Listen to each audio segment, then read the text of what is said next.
Welcome and good evening.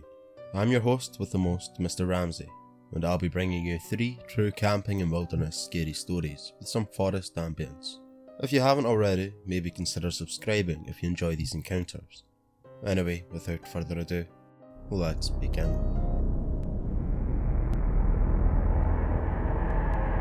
Number 1.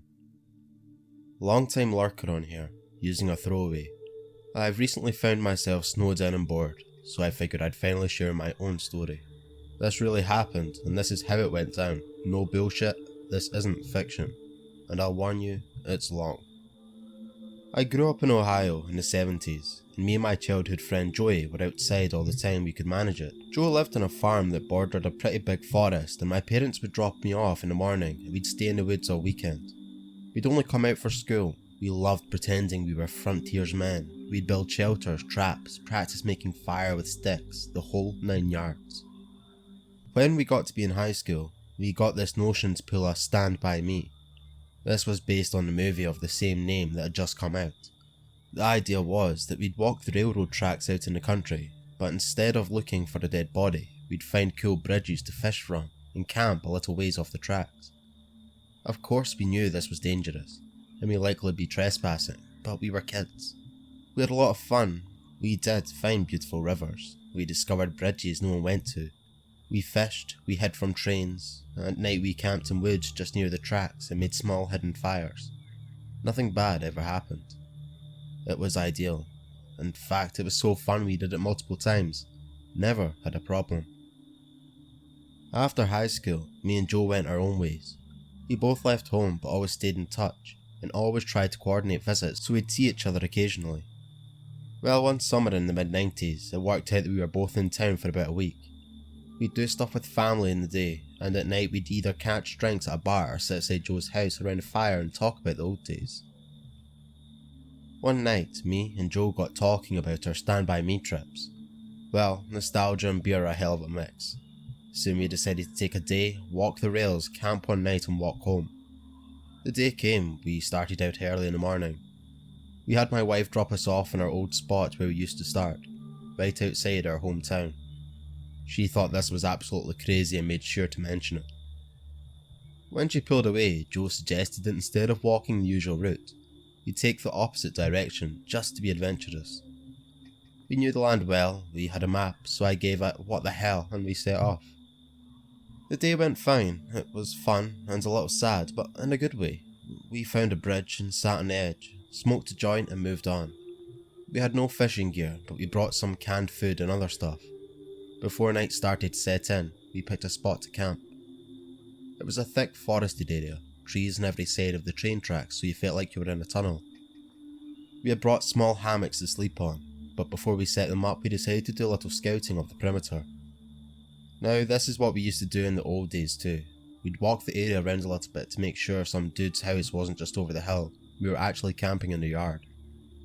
We walked maybe 100 or so feet into the woods and up a small incline. We figured if we didn't see anything from on top of the short hill, we'd be fine. But when we got to the top, we saw an old building down at the bottom, about 100 yards into the woods. It was barely visible. We pondered over what to do. We both assumed it was a sugar shack or something, because there didn't appear to be a clear road into it. From where we were, there didn't look to be anyone in it either. All was quiet. No movement could be seen. No lights. We decided to walk a little closer just to make sure. We came down the hill very slowly, and as we neared the building, we saw it wasn't a sugar shack at all. It was an old church. It looked like it had been abandoned for years. It was a squat, sagging building whose wooden planks were almost blank from years of moss and rot. A cross still stood on top of the place, also weathered black. None of the windows had glass and there were no doors, just open doorways. We got close enough to see inside. There were rows of pews and built-up sections in front for a preacher to stand. We didn't go all the way in. We didn't want to. Beyond all that, there was no sign of anyone else. No footprints, no paths, no roads. It was an abandoned church. We left immediately and went back up the hill to our spot we had picked to camp. Having a hill between us and the church made us feel better, but we were still a little uneasy. We chalked it up to the natural creepiness seeing a church in the middle of the woods would elicit. Besides, at this point it was dusk and we just decided to rig up our hammocks and go to sleep and move on at early morning. Night set in, and as we lay in our hammocks and shot the shit, we began to hear something in the direction of the church. Our conversation about it went a little like this. "Do you hear that? What the fuck is that? It sounds like people singing." And it did sound just like singing. We both slid right out of our hammocks and hunkered down, straining to hear more.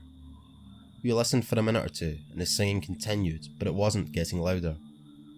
Finally, we decided to creep back up the hill and see if we could spy where the sound was coming from. We could still move very quietly in the woods from the old days. It was second nature to us. The moon was barely out, but it provided enough light so you could see where you were walking, so you wouldn't walk right into a tree, but it was near pitch black. We didn't use flashlights as we crept slowly up the hill, and we didn't talk. We got to the top when we saw light in the distance. It was coming from the church, and the singing was coming from inside. Joe and I put our heads close together and had a hushed conversation that boiled down to, "Can you believe this shit?" The light looked to be candlelight from the way it flickered, and though we tried, we couldn't make out what was being sung.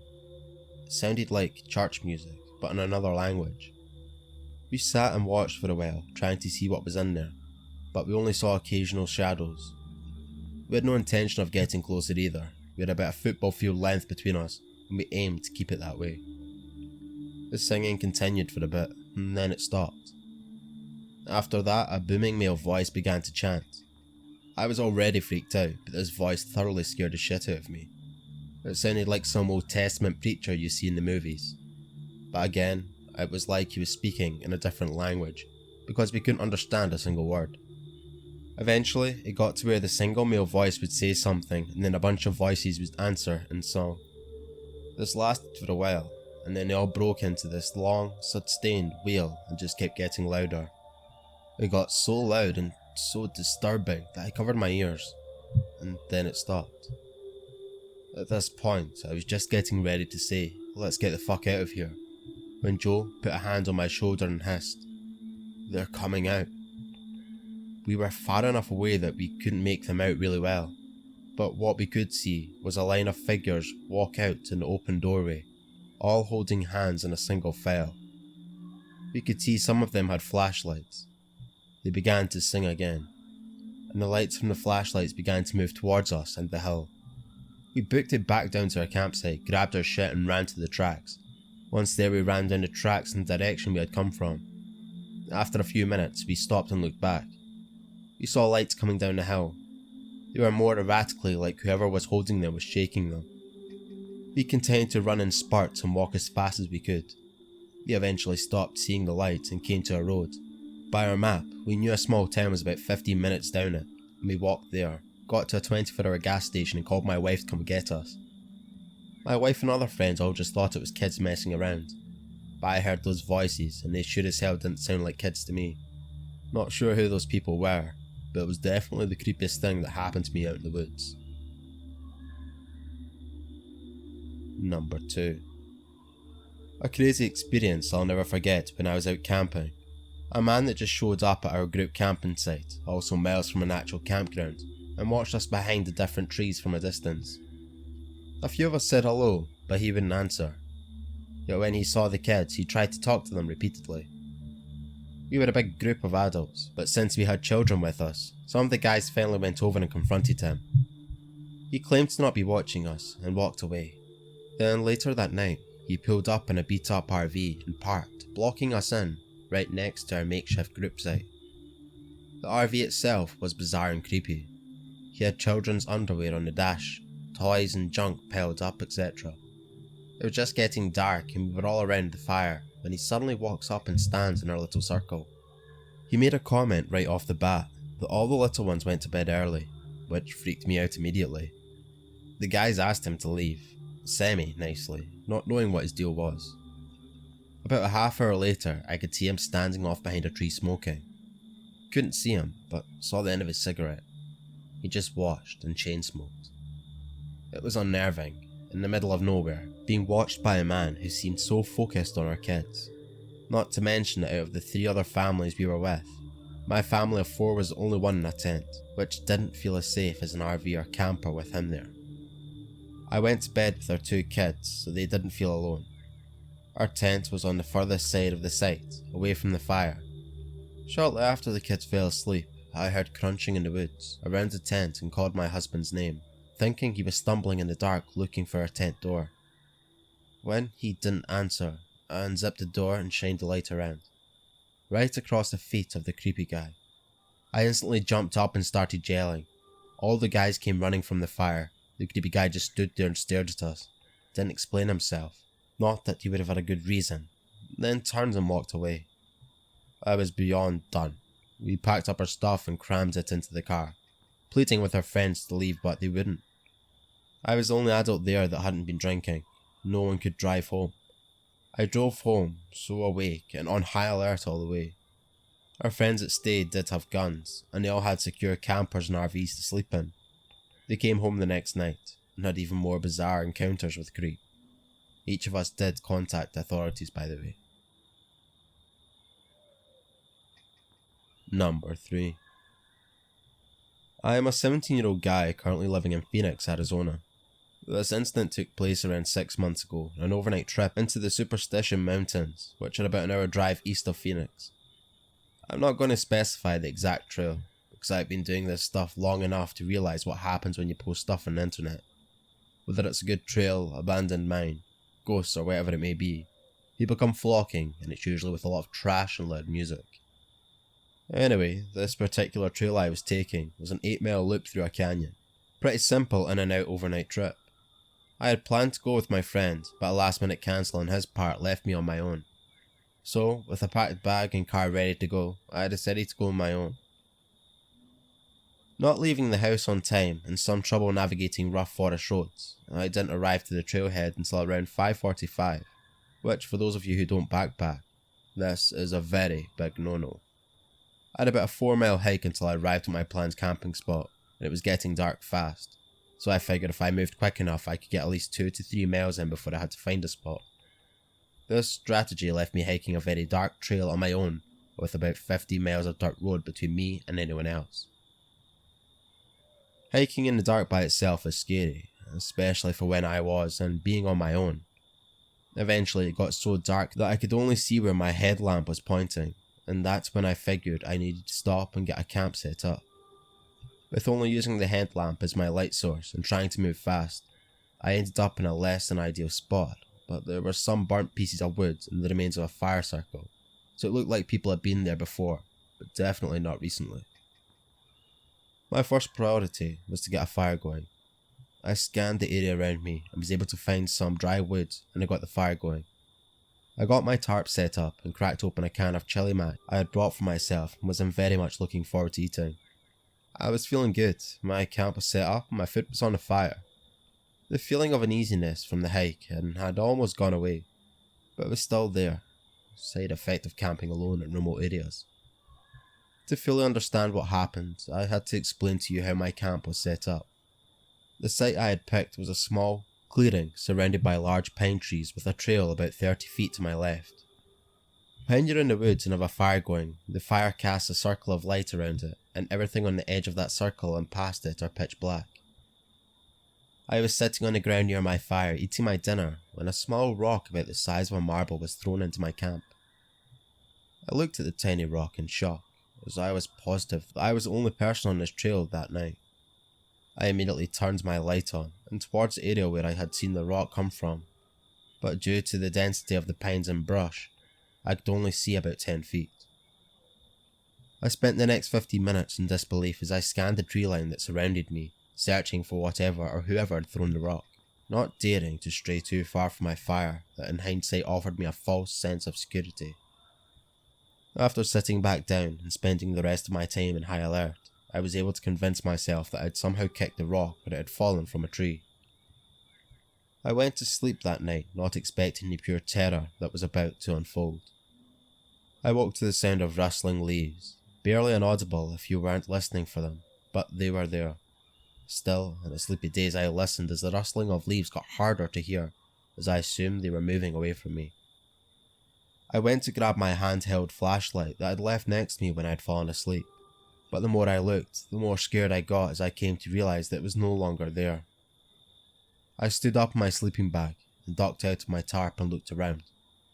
I was able to see a light off in the woods. It couldn't have been more than 15 feet away. It was my flashlight, laying on the ground in a pile of leaves. This is one of the few moments in my life where I've almost shit my pants.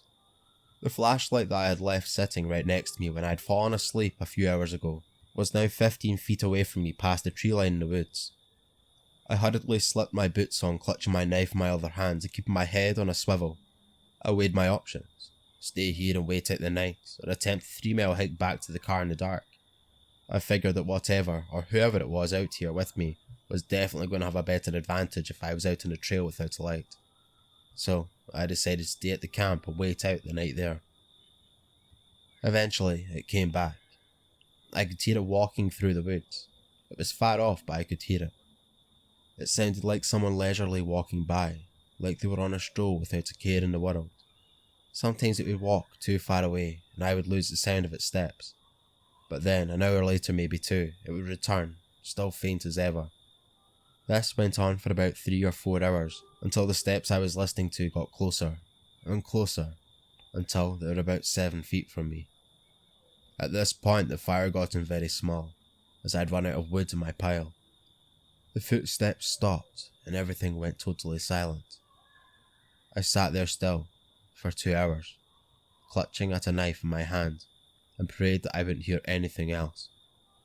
I stayed like that until the sun cast enough light that I could see that I was alone at my campsite. I packed my things and speed walked the 3 miles back down the trail I had taken. I arrived at the empty dirt road where my car was parked, and nearly sprinted to it as I unlocked my Subaru, jumped in and drove, and didn't stop until I put at least 20 miles between me and that place. I stopped at a gas station in Apache Junction to buy a Red Bull, but mostly just to see and or talk to another person. As I exited the store, I was able to read what was written in the dust on the back window of my car. Sleep well? ? A lot of weird things have happened to me on my various adventures through Arizona, but this is the weirdest and scariest by far, so I thought I'd share it. It is a seriously deranged person living in the Superstition Mountains. Do yourself a favour and stay as far away from those mountains as you can. Thank you all for listening. If you enjoyed these creepy forest stories, perhaps you'd enjoy one of the videos on screen now. I'm uploading every week, so subscribe if you enjoy. Thank you.